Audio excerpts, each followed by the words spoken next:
Ary izao ny fahasahiana anantsika eo anatrehany. Raha mangataka zavatra araka ny sitrapony isika dia miaino antsika izy. Ary raha fantatsika fa miaino antsika izy, n'inona no angatantsika dia fantatsika fa azontsika izay angatantsika aminy. Jaona voalohany toko 10, andininy 7 sy 10.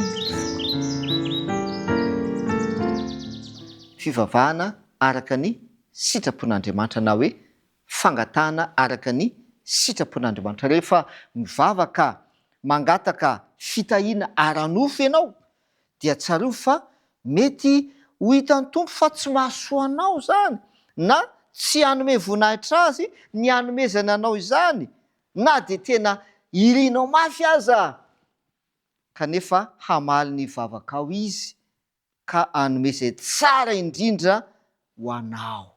Izay le hoe Andriamanitra dia mahalala ny hevitra izay iverana antsika, hevitra hahatonga fiadanana, ary mihoatra noho izay eritreretintsika sy heverintsika aza no omen'Andriamanitra sy ho tanteran'Andriamanitra eo amin'ny fiainantsika. I Paoly rehefa nivavaka dia nangataka mafy mba hanesorana ny tsilo izay eo amin'ny nofony, kanefa ny valim-bavaka izay nomeny tompo azy tsy ny fanesorana an'ilay tsilo fa ny fanomezana azy fahasoavana azakany ilay fitsapana na fizantoetra teo amin'ny fiainany. Dia hoy izy hoe koa maika sitrako ny irehare amin'ny fahalemeko mba hitoeran'ny haren'i Kristy amiko. Maika sitrako hoy izy ny irehare amin'ny fahalemeko mba hitoeran'ny herin'i Kristy ato amiko. Korintiana faharoa toko 12:7 misy an'izany tenin'ny Paoly izany. Matetika mantsy rehefa mivavaka tsika ary havana malala dia mihevitra ny tenantsika, zay le hoe vavaka fitiavan-tena, zay mahasoa antsika ny tenantsika ihany no jerentsika, ny tenantsika hoe esory ty, esory amiko zao zavatra zao Andriamanitra ô, asa atao an'izao ty ny momba sisa zao mba tena tiako. Rehefa havana malala Jesosy dia nanome ohatra ho antsika rehefa nivavaka tao amin'ny sang Getsemane. Dia hoy Jesosy hoe raha io, raha azo atao dia esory amiko ity kapoaka ity, nefa toizana aoka tsy ny sitrapoko no atao fa ny anao. Zay le hoe araka ny sitrapon'Andriamanitra. Rehefa havana malala ô, mety tsy ho reniny ao anatina toe-javatra sarotra misy anao, na mety ao anatina tabataba ny fiainana, ny fiarahamonina, any amin'ny toeram-piasana, eny an-dalana sy sisa, afaka manandratra vavaka mandrakariva amin'Andriamanitra ianao. Mety tsy ho reny sofin'olombelona izany vavaka izany, nefa tsy ho fatomomboka ny vavaka izay asandratrao ao am-po sy amin'ny fisainana izany.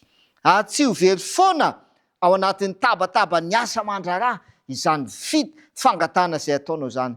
Tsy misy afaka mampangina ny fanirian'ny fanahy izay mitalao amin'Andriamanitra. Ninona toe-javatra manodidina azy, na aiza io na aiza io, ary na oviana na oviana. Ary Andriamanitra ihany koa dia tsy hanao tsinitsinina mihitsy ny fitarainan'ny fanahy izay mangataka aminy, ka reny ny fivavahantsika any amin'ny lapan'ny lanitra. Mety hisery lehibe ao amin'ny vavaka, kanefa izao ihany koa tsy sasatra ihany koa Satana ilay fahavalontsika manao izay hampanalavitra atsika amin'Andriamanitra.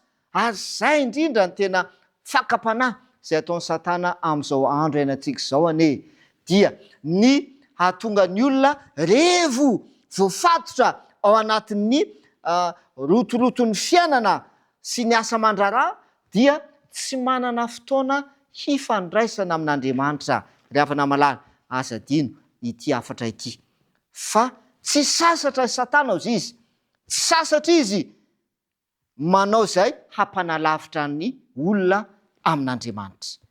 Ka dia izao aoka anandratra vavaka mandrakariva amin'Andriamanitra.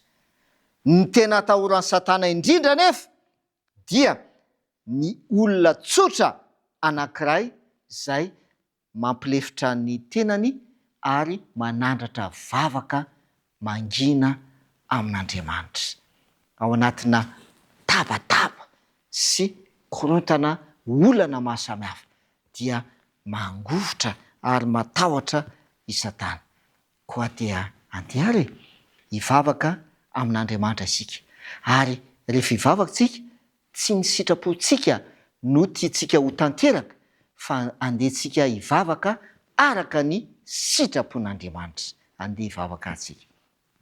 Raina sy ny an-danitro, ampianaro izay mba hivavaka araka ny sitraponao, ary ampio izay mba hanaiky ny sitraponao eo amin'ny fiainanay, satria indraindray dia izay heverinay foana no tianay ho tanteraka eo amin'ny fiainanay, kanefa fantatrao fa mety tsy mahasoa anay ne zany e. Tompo, ampahafantaro ny sitraponao zahay, ary tario amin'ny sitraponao mandrakariva ny fiainanay. Amin'ny anaran'i Jesosy, amen.